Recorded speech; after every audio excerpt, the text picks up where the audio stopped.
for shorthand dictation 5 seconds. Start. The petitioner Bal Divankar Hans was arrested on 2nd December 1966 pursuant to an order of detention made by the District Magistrate Delhi on 30th November 1966 under Section 3(1)(a) of the Preventive Detention Act 1950 as amended herein after to be referred to as the Act Stop. The grounds on which the detention of the petitioner has been ordered are that his activities were highly prejudicial to the maintenance of public order in the Union Territory of Delhi. Stop. The petitioner has filed this petition under Article 226 of the Constitution read with Section 491 of the Code of Criminal Procedure, and his counsel Sri R.P. Bansal has raised the following contention on his behalf: that no order of detention was served upon the petitioner, either citing the preamble or the conclusion of fact as required under Section 3 of the Preventive Detention Act at the time when he was arrested, and that it was only after a week or so of his arrest that a petitioner came to know that his detention had been made under the Preventive Detention Act 1950 when a copy on the grounds on the detention was supplied to him. That the grounds of detention are vague and indefinite. As such, they are violative of Article 22(6) of the Constitution of India, that the grounds have no connection with the maintenance of public order, and lastly, that no report was made by the detaining authority of the state government as required by subsection 3 of Section 3 of the Preventive Detention Act, nor was the approval of the state government obtained. Stop. He was also contended that it was the duty of the state government to have reported the fact to the central government together with the grounds on which the order of detention had been made, and that even this requirement of subsection 4 of Section 3 of the Act has not been complied with. Stop. On behalf of the state, an affidavit dated 5th January 1967 has been filed by Sri B. N. Tandon, District Magistrate Delhi, who has controverted the facts and grounds on which the order of detention made by him has been challenged by the petitioner, and I have also heard Sri K. L. Sharma, learned counsel for the state, at great length. Stop. Para. It is apparently from the affidavit filed by the District Magistrate Delhi that there is no substance in any of the grounds urged on behalf of the petitioner by his learned counsel, except the objection raised on the score of vagueness and indefiniteness of the grounds on which the order of detention has been made. Stop. The affidavit of the district magistrate and the attested copy of the report made by him to the state government marked as Annexure A filed therewith clearly shows that a copy of the order of detention made by him on 30th November 1966 along with a copy of the note received from SPCID (SB) were forwarded to Lieutenant Governor through his secretary on the same day, and his approval was obtained on 3rd December 1966. Stop.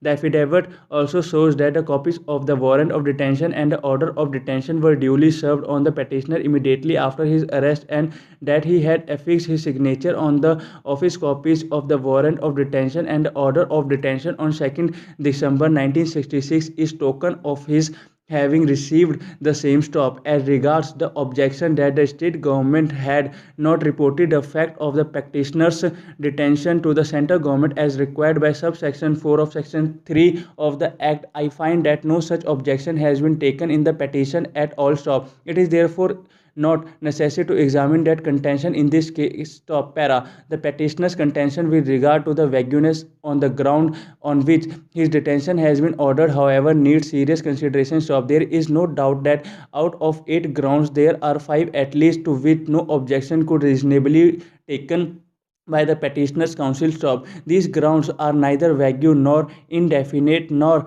can be said that they are irrelevant to the matters which fall to be considered under subclause 1A of the Section 3 of the Act. Stop. The attack was therefore largely confined to ground 1, 7th and 8th of the grounds of the detention served on the petition, which are reproduced below: that you are the General Secretary of the All India Arya Veer Dal and young party / your party is working in active and close liaison with the Sarv Gaon Raksha Maha Abhiyan Samiti in organizing and continuing the anti-cow slaughter agitation in Delhi.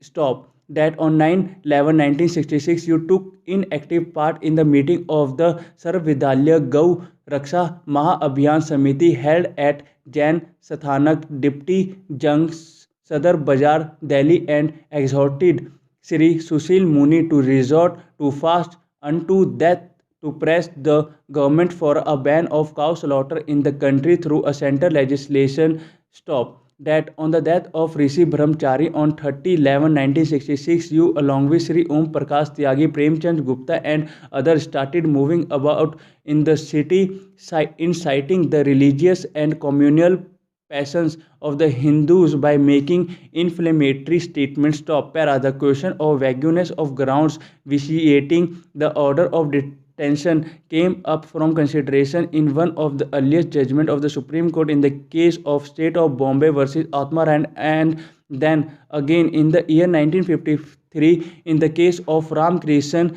versus State of Delhi, dealing with the imperative necessity of furnishing proper grounds to the detainee. Their lordship observed in the said cases that preventive detention was a serious invasion of personal liberty, and as such measures safeguards as the constitution has provided against the improper exercise of power must be jealously watched and enforced by the courts. Top their lordships further observed that a petitioner had the right under article 22 bracket 5 to be furnished with particulars of the grounds of his detention sufficient to enable him to make a representation which on being considered may give relief to him. This constitutional requirement their lordship held must be satisfied with respect to each on the ground communicated to the person detained, subject of course to a claim of privilege under clause 6 of article 22 of the constitution, and that were it had not been done in regard to one of the grounds mentioned in the statement of grounds,